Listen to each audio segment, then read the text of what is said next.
మధ్యప్రదేశ్ రాజధాని Bhopal central jail నుంచి తప్పించుకున్న 8 మంది సిమి ఉగ్రవాదులు హతమయ్యారు.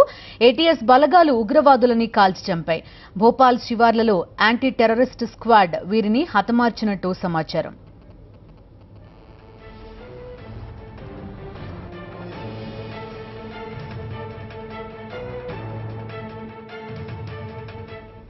ఎనిమిది మంది students Islamic movement of India SIMI ఉగ్రవాదులు మధ్యప్రదేశ్ రాజధాని భోపాల్ సెంట్రల్ జైల్లో శిక్ష అనుభవిస్తున్నారు. ఇవాళ తెల్లవారుజామున ఈ ముష్కరులు సెంట్రీని గొంతు కోసి హతమార్చి పరారయ్యారు. ఉగ్రవాదులు దుప్పట్ల సాయంతో నిచ్చెన ఏర్పాటు చేసుకుని జైలు గోడ దూకి తప్పించుకున్నారు.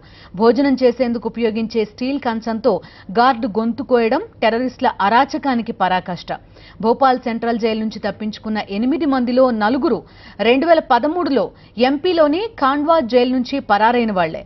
పోలీసులు వీళ్లను పట్టుకుని భోపాల్ సెంట్రల్ జైలుకి తరలించారు. అక్కడ మరో 4తో కలిసి పరారీకి ప్రణాళిక సిద్ధం చేసి విజయవంతంగా అమలు చేశారు. మరింత సమాచారం మా కరెస్పాండెంట్ ఇస్మాయిల్ అడిగి తెలుసుకుందాం. ఇస్మాయిల్, చెప్పండి, ఈ ఉగ్రవాదుల హతానికి సంబంధించి ఎలాంటి డీటెయిల్స్ ఉన్నాయి? భోపాల్ జైలు నుంచి ఈ రోజు తెల్లవారుజామున పరారైనటువంటి 8 మంది సిమి ఉగ్రవాదులను ఈ రోజు భోపాల్ శివార్లో ఉన్నటువంటి ఎన్కేడి ప్రాంతంలో యాంటీ టెర్రరిస్ట్ స్క్వాడ్ కి సంబంధించినటువంటి పోలీస్ దళాలు ఎన్కౌంటర్ లో కాల్చి చంపాయి. 8 మంది కూడా వాటిలోనే డెత్ అయినట్టు తెలుస్తుంది. మార్నింగ్ వీరు ఇక్కడ పరారై భోపాల్ దాటి ఆ రైలు మార్గం ద్వారా వేరే ప్రాంతాలకు వెళ్లిపోవాలన్నటువంటి ప్లాన్ లో ఉన్నటువంటి సమయంలో వాళ్ళ కోసం వేట కొనసాగిస్తున్నటువంటి యాంటీ టెర్రరిస్ట్ స్క్వాడ్ వాళ్ళను పట్టుకుంది. ఆ తర్వాత వాళ్ళను ఫస్ట్ చూసిన తర్వాత వాళ్ళని పట్టుకునేటువంటి ప్రయత్నం చేసింది. అంతలోనే అటువైపు నుంచి కూడా కాల్పులు జరిగాయని చెప్తున్నారు. అయితే వాళ్ళ దగ్గర వెపన్స్ ఎక్కడి నుంచి వచ్చాయనేటువంటిది తెలియాల్సింది. 2 వైపులా కాల్పులు జరిగాయి. ఆ తర్వాత 8 ఉగ్రవాదులు సంఘటనా స్థలంలోనే చనిపోయారు అనేటువంటి ఒక ఇన్ఫర్మేషన్ వస్తుంది.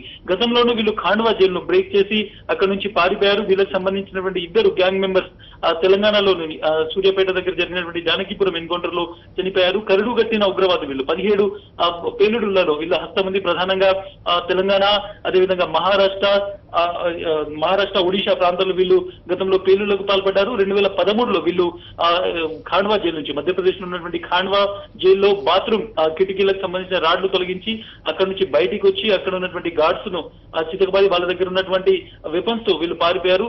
ఆ తర్వాత వాళ్ళు తెలంగాణలో జరిగినటువంటి ఒక ఎన్కౌంటర్ లో 2 చనిపోయారు. మిగిలిన వాళ్ళు రూర్కి వెళ్లి అక్కడ ఉన్నటువంటి సమయంలో తెలంగాణకు సంబంధించినటువంటి పోలీసులు, ఒడిశా పోలీసుతో కలిసి ఒక జాయింట్ ఆపరేషన్ నిర్వహించి అందులో ఉన్నటువంటి 3 అప్పుడు పట్టుకోవడం జరిగింది. ఆ తర్వాత ఒక పిటి వారెంట్ మీద వీళ్ళు ప్రస్తుతం భోపాల్ జైల్లో ఉన్నారు.